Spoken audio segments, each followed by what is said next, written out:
Welcome to another session, and in today's video you're going to look at JESMA 004 Pre-Technical Studies. This is a subject that many students struggle with it. So if you struggle with pre-technical studies or you want a revision for preparation for your KGCE exam, then this is the right video for you. So without saying much, we're going to solve this paper step by step and question by question. To start with, we have a question here, question number 1, which reads, which of the following is not a hand tool used in woodworking? So they're asking which is not a hand tool which is used in woodworking. Part A, we have tray square. Part B, sledgehammer. Part C, chisel. Part D, jack plane. So which one do you think is not a tool used in woodworking? If you don't know these tools, don't worry, because STEM Made Familiar not only gives you the correct answer, but ensures that you revise everything so that you can succeed in your exam. So I'm going to show you these tools. And then from there, we can know which tool is not used in woodworking. So here goes the tools. We have these tools. The first one is known as a tri-square. The function is used to check and mark right angles. Second one is known as a sledgehammer. A sledgehammer is a heavy-duty tool, as you can see. It is used in demolition or masonry work. This is what we call a chisel.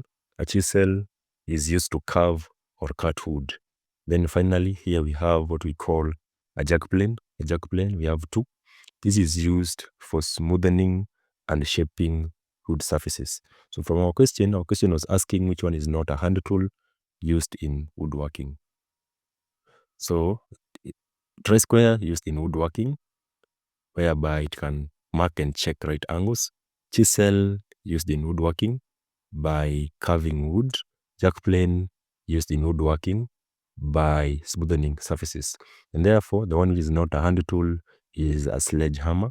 A sledgehammer is used in demolition. And therefore, the correct option for question number 1 is B, sledgehammer. Let us continue to question number 2. Name the type of metal used to make the following item. So here we have an item, several items. So these items are wires. So which metal is used to make these wires? Is it A, copper, B, iron, C, bronze, D, aluminium? Which one do you think is used to make these wires? Let us see. To start with, it is not bronze. Bronze is very expensive, so you don't use bronze to make electrical wires. Part B is not iron because iron is not resistant to corrosion. Then part D, not aluminium. Although aluminium is used in high voltage transmission, but not normally used in what we call household wiring. And therefore, the correct answer is A, copper wire, because copper is a very good conductor of electricity. And therefore, for number 2, the correct answer is A. Number 3.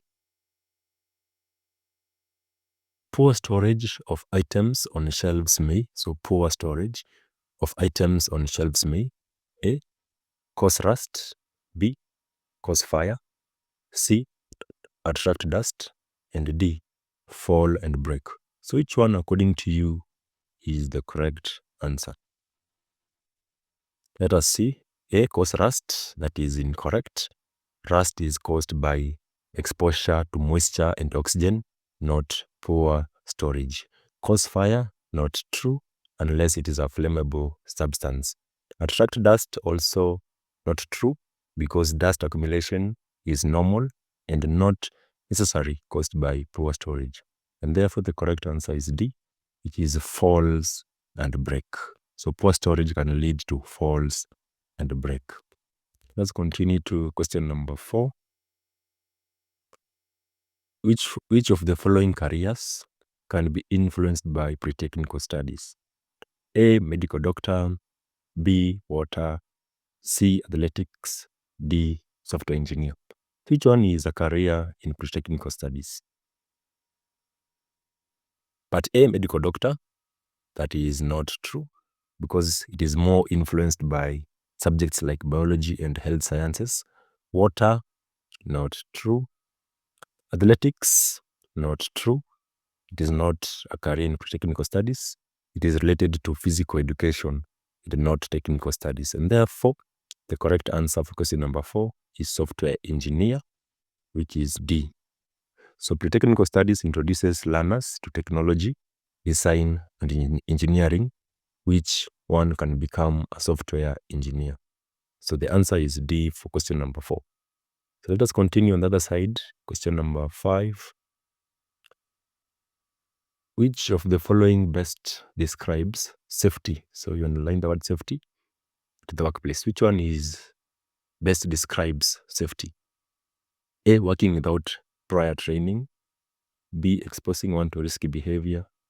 C, using PPE's valves. And D, ignoring safety precautions. So which one is the best? Let us see part A, working without prior training. This is unsafe. It is unsafe and therefore very unsafe. Exposing one to risky behavior. This can increase chances of accidents and therefore it is not the best. Ignoring safety precaution. This can lead to accident and injuries. And therefore the correct answer is C. It says using PPEs. PPEs stands for personal protective equipment. So using PPEs valves. And therefore for number 5, the answer is C. Let's go to 6. Which of the following is not considered a natural non-metallic material? So which one is not considered a natural non-metallic material? A, clay. B, sand. C, wool. D, iron. So which one, according to you, is not a natural non-metallic material? Is it A? Is it B? Is it C? Is it D?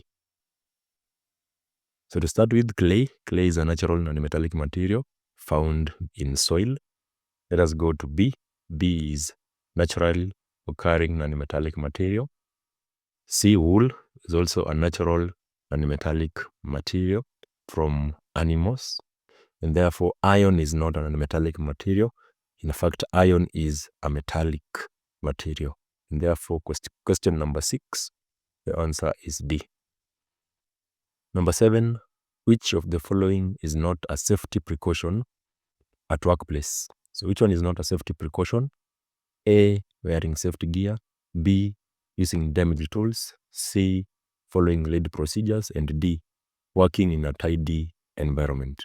So which one is not a safety precaution? So to start with, wearing safety gear, it is very important for personal protection. Very important. Part C, following lead procedures ensures that tasks are done safely and correctly. And therefore, it is a safety precaution.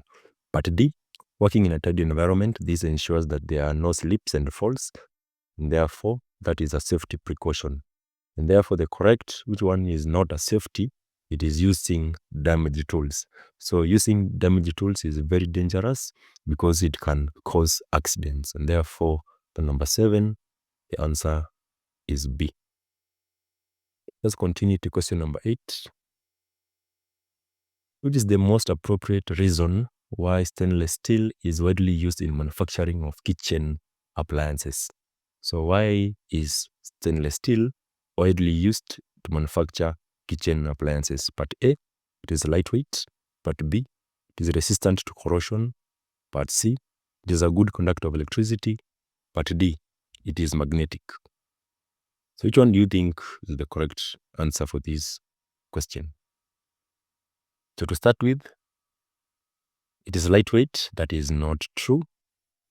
Stainless steel is not the lightest. Aluminium is lighter. Part C, it is a good conductor of electricity. It is not the best compared to other like copper. Part D, it is magnetic. That is not true because not always true. Some stainless steels are non-magnetic. And therefore, the reason why it is widely used is because it is resistant to corrosion. When exposed to things like water, it cannot rust. And therefore, the correct answer is B. It is resistant to corrosion. So let us continue to question number 9. A kindergarten is planning to construct a playground. Which of the following non-metallic materials will make a safe and durable playground? Is it A, concrete, B, rubber, C, grass, D, clay? So to start with, concrete, it is hard and may cause injuries if children fall. Remember, talking about kindergarten, therefore these are small children. Concrete is very hard and may cause injuries when they fall. Part C, grass. Grass can become muddy and slippery and therefore not suitable, is not the best. Clay also becomes slippery when wet and hard when dry. Therefore, it is not suitable. Therefore, the one which is suitable is using rubber, which is part B. And the reason is because rubbers are soft and they act as shock absorbers. They absorb shock. And also rubbers are durable. And therefore, for number 9, the best metallic material to use is rubber. Continue to question number 10. Why is recycling plastic bottles considered as best practice in environmental sustainability? Part A is saying plastic is biodegradable. B, to reduce landfill waste and conserve resources. C, plastic bottles can be reused without processing. D, recycling plastic lowers cost of production. So which one is the best practice? To start with, part A, the option A, plastic is biodegradable. That is not true. Plastics is not biodegradable. It takes hundreds of years to decompose, and therefore it is not the best practice. That is not the best reason.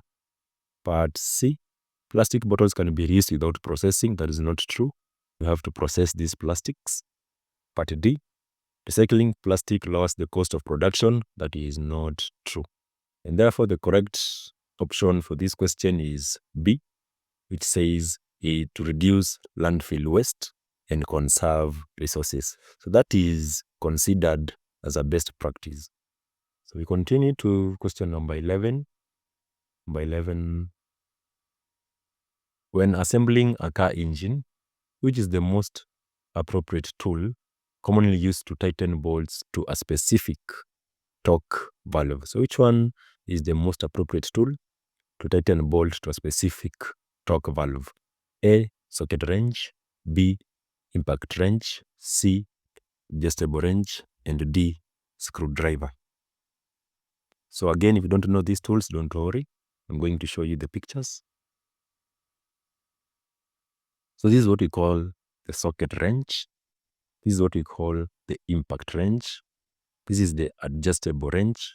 Then this is the screwdriver. You can see it is flat, so it is called screwdriver, which is flat head. So which one is used to tighten bolt to a specific torque valve? So from this diagram, let us go back to our question. So to start with B, impact wrench, that one is not used. It is good for high torque, but it is not precise. Part C, adjustable wrench, that one is not ideal for torque specification. Screwdriver, used for screws and not bolts.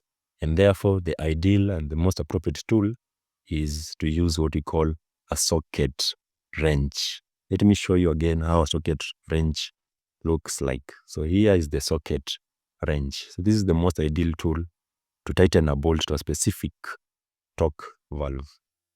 So to continue with question number 12. Which of the following tools is basically used for measuring? So you underline the word measuring and marking straight lines on wood during carpentry work. So which one is the most appropriate tool? A, is it hammers? B, screwdrivers? C, rollers and measuring tape? D, pliers? Which one do you think is the tool which is used for measuring and marking straight lines? So again, I'm going to show you the pictures. So here we have the hammer. This is what we call a hammer. This is what we call a screwdriver. This is what we call a tape measure or a measuring tape. This is a steel rule. Then finally we have a pliers.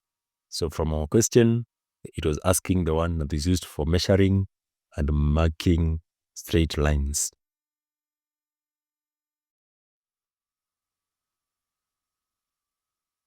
So hammers is not used to measure, used for driving nails into woods. Screwdrivers used for turning screws and therefore not used for measuring. Pliers is used for gripping or cutting and not measuring. And therefore the correct tool to use is rulers and measuring tape. And therefore for number 12, the correct option is C. Continue to question number 13. Which of the following tools is used for driving nails inside a wood? Is it a spanner, a hammer, a file, and a chisel? We have already covered these tools, apart from a file and a chisel. So I'm going to show you how a file looks like and also how a chisel looks like. So this is what we call a spanner. Spanner used for bolts and nuts, opening and closing bolts and nuts. This is what we call a chisel. Chisel is used for carving or cutting wood. This is what we call a file. A file used for smoothing edges. And then finally here we have a hammer. So back to our question. So which one is used to drive nails? A spanner, not true, used for bolts and nuts. File, not true, for smoothing surfaces. Chisel, not true, for carving or cutting. And therefore the one that is used for driving nails inside wood is what we call a hammer.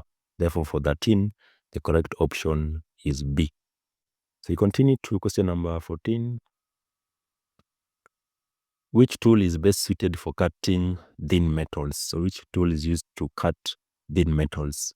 Is it A, wood saw, B, hacksaw, C, plane, D, mallet? So which one is best suited for cutting thin metals?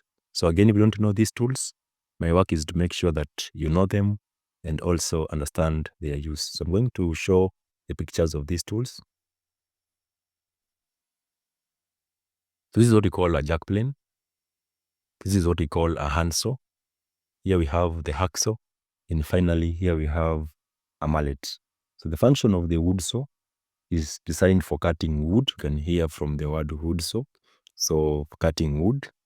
The function of the plane, the jack plane, used to smooth and it is used for smoothing wooden surfaces.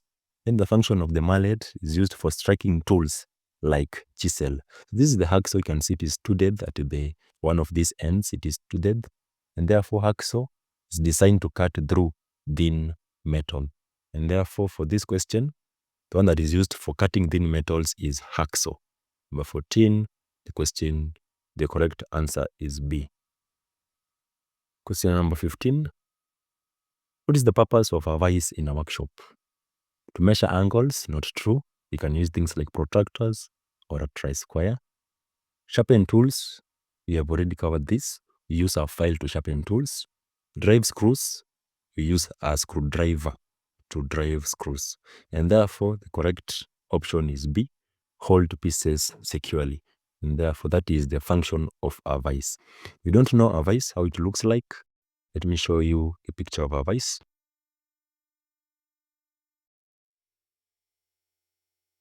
So here we have the vice. You rotate this part, you place your wood or any material you want to hold it, and then you rotate this nut, this side, to tighten and hold it firmly. So this is what we call a vice. Let us continue to question number 16. If you are still following, please consider liking this video and subscribing to this channel so that this lesson can reach more learners. So if I'm helping you, also assist me in liking this video. So we'll continue to question number 16. When using powerful tools, which is the most important appropriate action to take? So you're using powerful tools. Which is the most important action? Working quickly, that is not true. Not wearing safety glasses, it is unsafe. You can harm yourself. Using damaged equipment, this is very dangerous. And therefore, the most important action is wearing personal protective equipment, the PPEs. You ensure that all the time you wear them. Question number 17. Which of these tools is used for smoothing wooden surfaces? A. Wrench. B. Plane. C. Drill. D. Awl. Which one is used to smoothen wooden surfaces? You have already covered some of these tools. For example, a wrench, a plane also, a drill. So let us see these two, drill and awl, how they look like.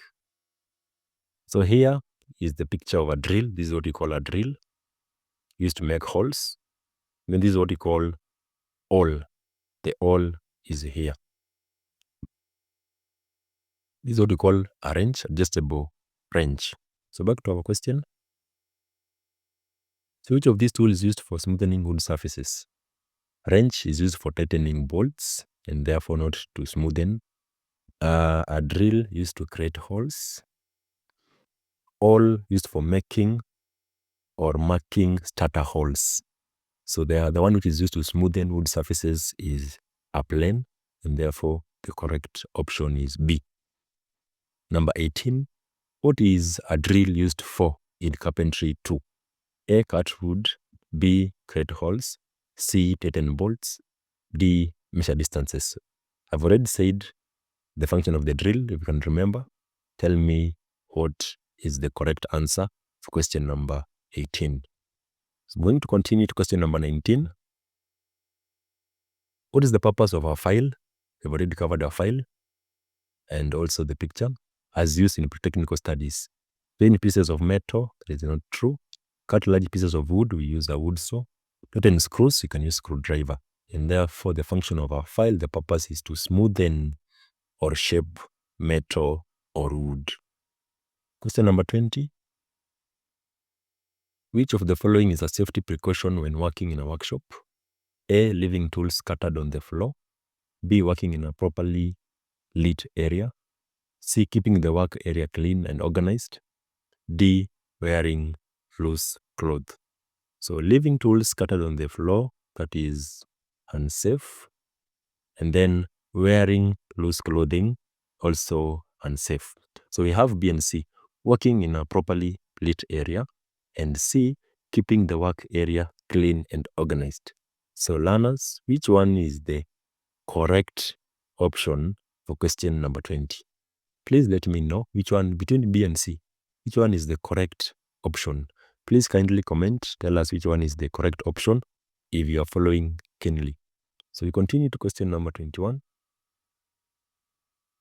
Which of the following is a handheld tool used to tighten nuts? Files, pliers, spanner, stroke wrench, chisel. Files is for smoothing, not tightening. Pliers for cutting and gripping, not tightening. Chisel for carving wood and cutting. And therefore, correct option is spanner, stroke wrench. It is used to tighten nuts. Number 22. Which of the following is the most suitable element in ensuring effective communication in the workplace?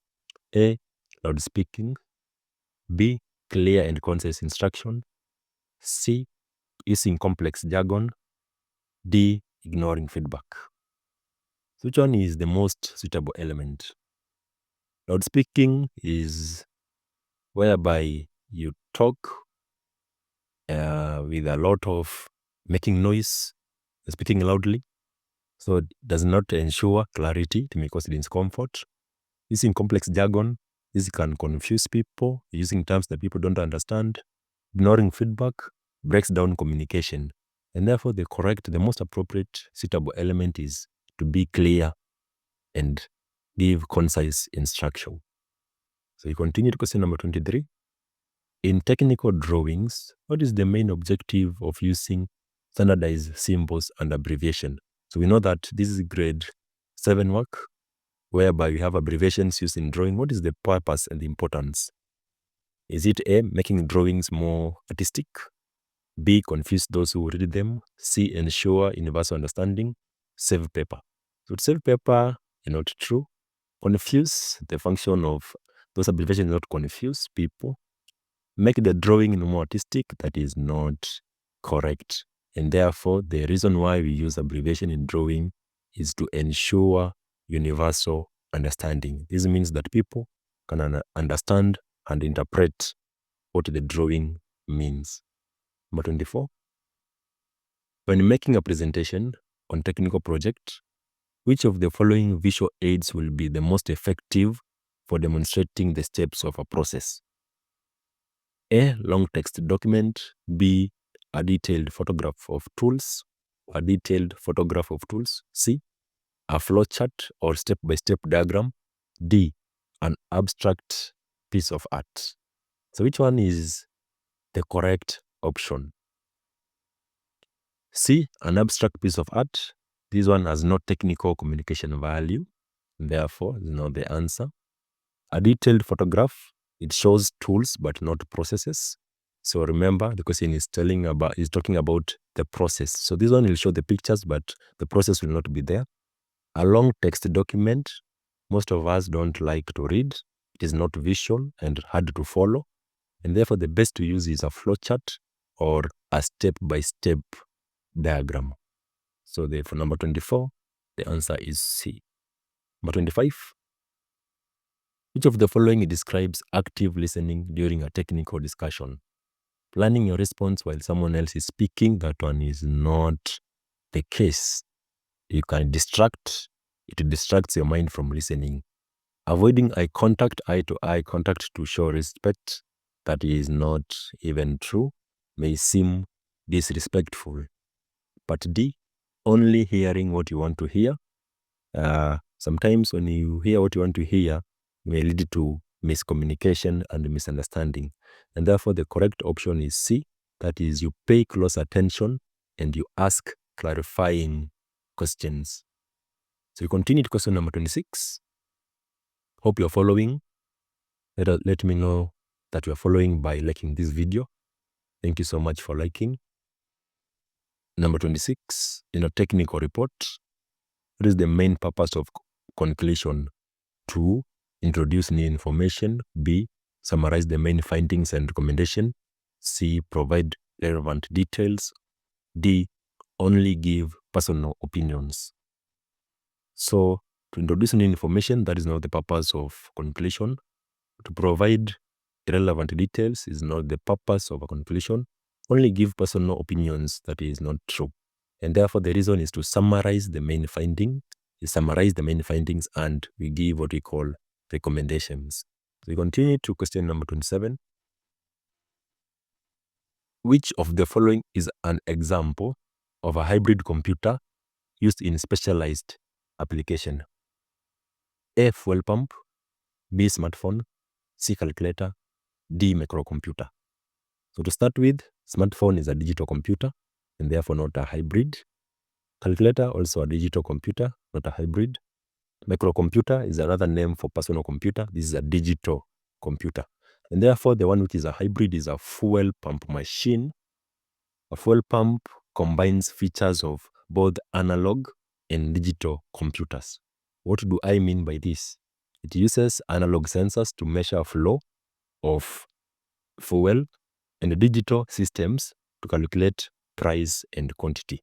And therefore, it is a hybrid. Another machine which is a hybrid computer, we have what we call a blood pressure machine. Another example of a hybrid computer. Question number 28. Learners were asked to find out the consequences of internet addiction. Which of the following reflects the outcome? A, improved memory retention. B, reduced ability to perform tasks. C, enhanced social interaction skills. D, increased time spent outdoors. So which one is the consequence? To start with, improved memory retention, that is incorrect. Enhanced social interaction skills, that is not true because most people are addicted to their phones. They don't interact well with others. Increased time spent outdoors, that is not true because when you are addicted to internet, you most of the time you are indoors watching and doing other things. So you don't spend time outdoors. Reduce ability to perform tasks. Yes, so this is the one the outcome, the consequences of internet addiction. Reduces your ability to perform tasks. You are there, TikTok, from morning to evening. You cannot perform any task. Even reading becomes a problem. Number 29, the Latin word, I don't know how to spell this. Is it computare or computer? I don't know. Means to A, compute, B, program, C, design, D, calculate. So computare from Latin means to calculate. So it came from Latin meaning calculate. Computers do calculate. Question number 30. Which ICT tool for communication is used for sending formal, so you underline the word formal, written communication in a business environment? So which one is used to send formal written communication? A, email, B, instant messaging, C, video calls, D, social media. So to start with, instant messaging is not formal. This is for casual or quick chats. This is not formal. Video calls for meetings. This is not a written. You can see it is saying formal written, and therefore video calls is not written communication. But this social media used for public engagement and not formal business communication.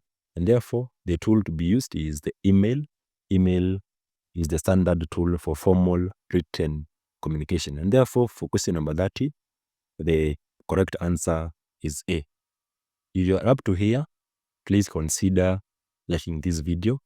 It really encourages me to make such videos and post more videos. I'm going to continue to section B.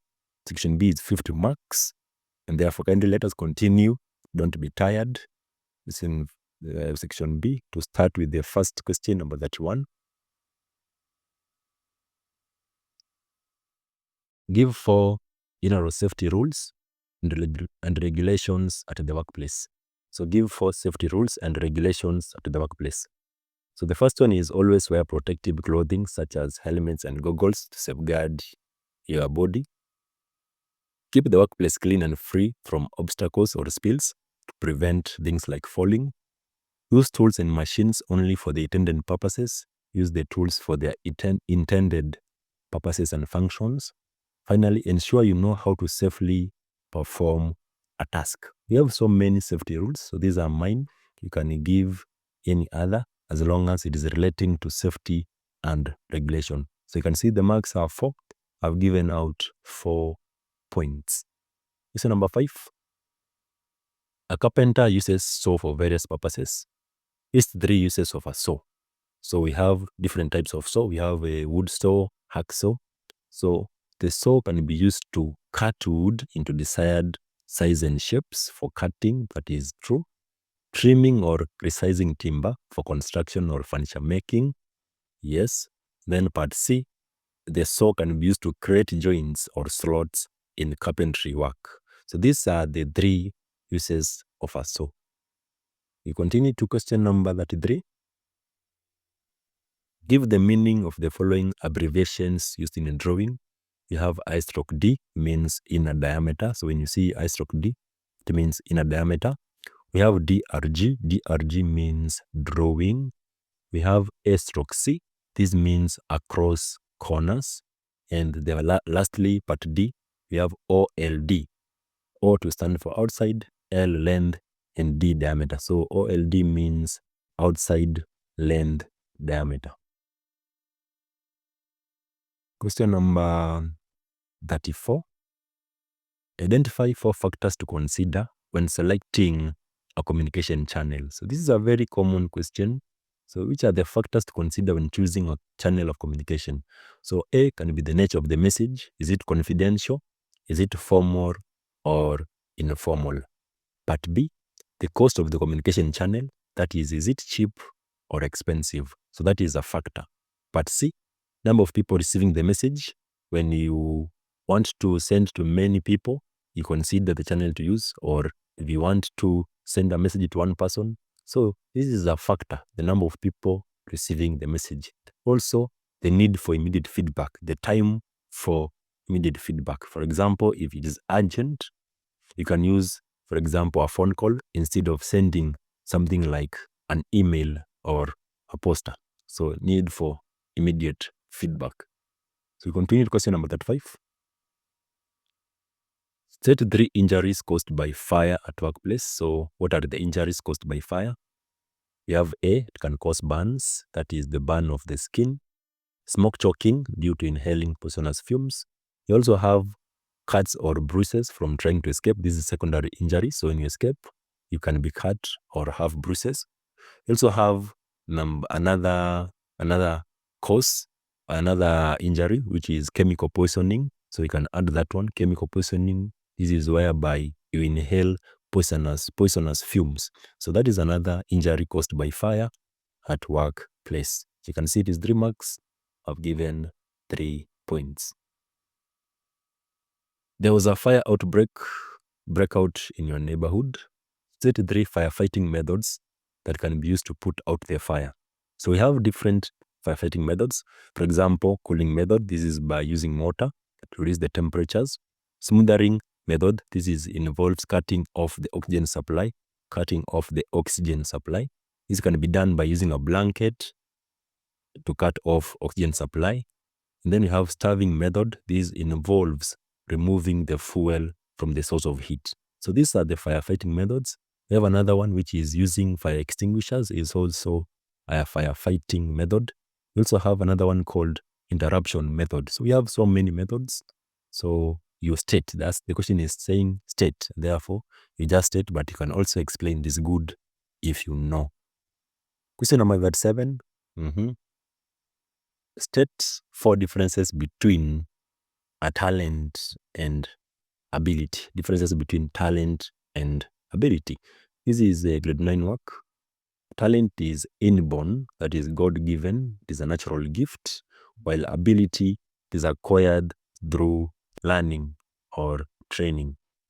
But the next point, possessed by few people. Yes, that is very true. Talent is possessed by very few people, while on the other side, ability, many people can possess it through learning. Then part C, may not require much effort to show.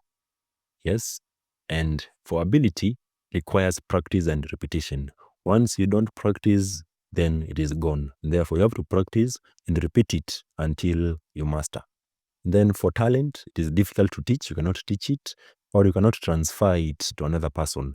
But for ability, it can be taught or developed in others. So these are the differences. We have so many differences. So because the question is 4 marks, I've given out my 4 points.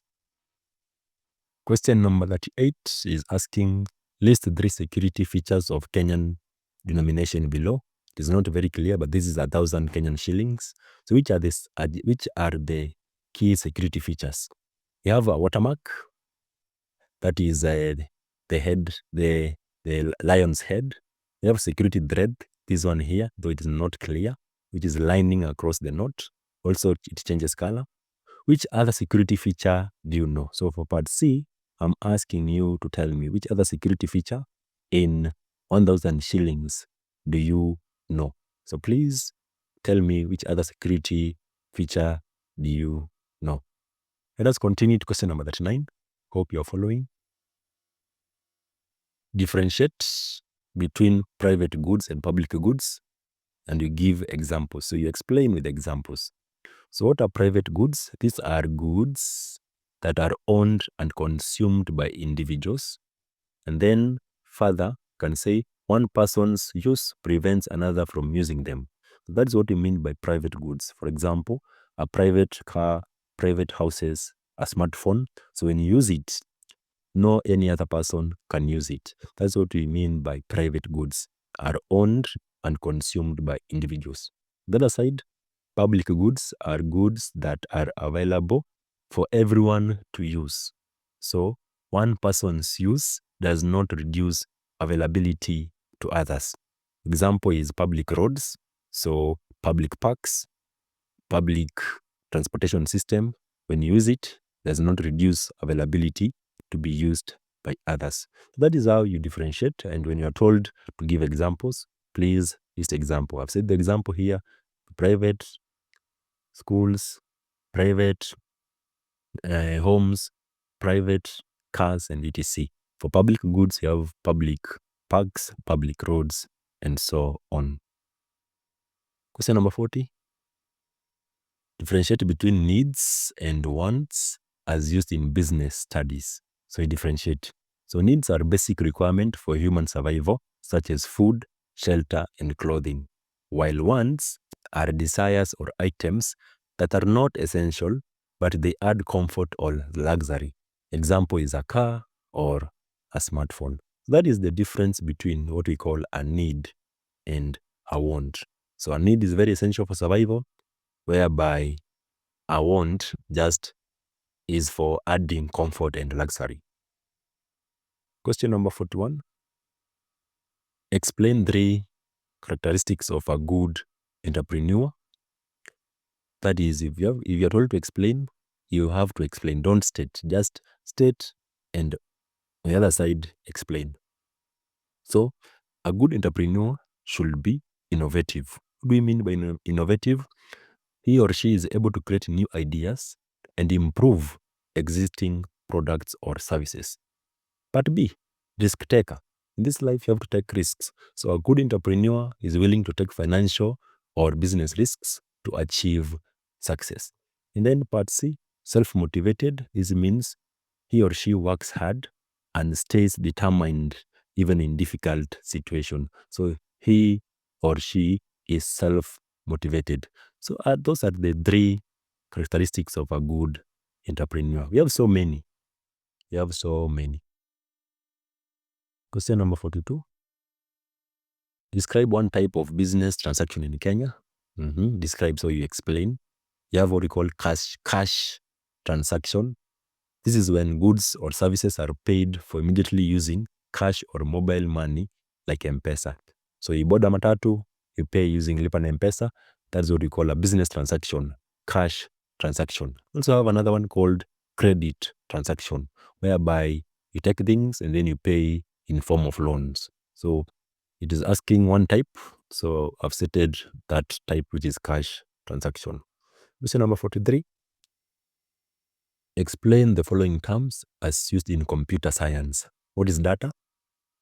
Data are raw facts or figures that have not yet been processed and are not meaningful to the user. So that is what we mean by data. Example are numbers, text, or symbols. These are raw facts which are not processed. They are not meaningful to the user. What is data processing? Data processing is the act of converting raw data into meaningful information through steps like input, processing, and output. So that is what we mean by data processing. What is programming? Programming is the process of creating a set of instructions, we call them codes, that a computer can follow to perform a task. So that's what we call programming, creating sets of instructions or codes which a computer can follow to perform a task. So let us continue to question number 44. Hope you are enjoying this lesson. Don't be tired. Don't forget to like this video. This motivates me and I see you liking the video. Question number 44. State one role of visual programming in ICT. So we have taught you visual programming by using Scratch. This is grade 9 work, visual programming. Even in grade 8 it is there, Scratch programming. So what is the role? The role of visual programming is it helps users to create programs using graphical elements like blocks or icons, making coding easier and more interactive, especially for beginners. So visual programming is used to teach beginners or learners by using elements like blocks so that they can understand programming better. So it helps people to create programs. So that is the role of visual programming in ICT. Question number 45. A computer expert was invited at your workplace to discuss ways of reducing physical threats to digital devices. List down 2 possible threats he gave. So we're talking about physical threats. So one, we have theft, stealing of computers, laptops, or storage devices. That is a physical threat. We have fire or water damage. That is also another physical threat. We have another one which we call hardware failure. is another physical threat. We have things like fluids, is another physical threat. Impact or falls, these are physical threats to digital devices. So since the question is 2 marks, I've given and I've explained those physical threats. Question number 46, list down the 4 categories of computer hardware devices. So computer hardware, these are the physical parts that makes up the computer system. So we call them computer hardware. So we have input devices, devices used to enter data. For example, we have keying devices like a keyboard. We have output devices, devices used to display or produce results. For example, we have a monitor to display and then printer for printing. We have processing devices. Example is a CPU, devices that process data. So we have CPU. Then finally, we have storage devices. These are devices that stores data. For example, we have hard drive. Then we have SSD, means solid state drive. USB flash drive, that is universal serial bus flash drive. So these are some of the categories of computer hardware. This is grade 7 work. So we continue to question 47. We're almost done. What is the main source of computer malware and viruses? What are the main sources of viruses? Main source is from the internet, especially from downloading files, visiting unsafe websites, and opening email attachment that may contain these viruses. So that is the main source of computer virus, from the internet. So you open things you don't know, download files you don't know, then you end up getting malware and virus. Distinguish between, question number 48, RAM and ROM. RAM means random access memory, and ROM means read-only memory. What is the difference? You distinguish. RAM is a temporary memory used to store data and programs while the computer is on. So sometimes we say RAM is volatile. This means it stores data when the computer is on. Once the computer is switched off, the data is lost. What is ROM? ROM is a permanent memory that stores essential programs like the system's firmware and BIOS. So ROM is a permanent memory that stores programs like the system's firmware and BIOS. So when the power is off, it is permanent. It loses nothing. Data is not lost. So we say it is non-volatile. For RAM, it is volatile. So it is a temporary memory. So that is how you distinguish between RAM and ROM. It's a very common question. Please master this question because I've seen it in JESMA, Targeter, even in campus exams. So master the difference between RAM and ROM. 49. What is a cloud storage? Cloud storage is a type of online storage service that allows users to store data online through the internet. So that's what we mean by cloud storage. For example, phones like Huawei, they have what you call Huawei Cloud. This is an online storage where you can store data through the internet. So that is what we mean by a cloud storage. So it is an online storage service that allows you, the user, to store data online through the internet. And finally, name the technology used in making the second generation of computers. So the technology used, they use what we call transistors. So they used transistors which are small compared to the one that is used in the first generation of computers. So that is it for this paper. Thank you for watching. Don't forget to like and subscribe, and also tell us which paper you want us to do next, and I will do it. See you in the next video. Best wishes.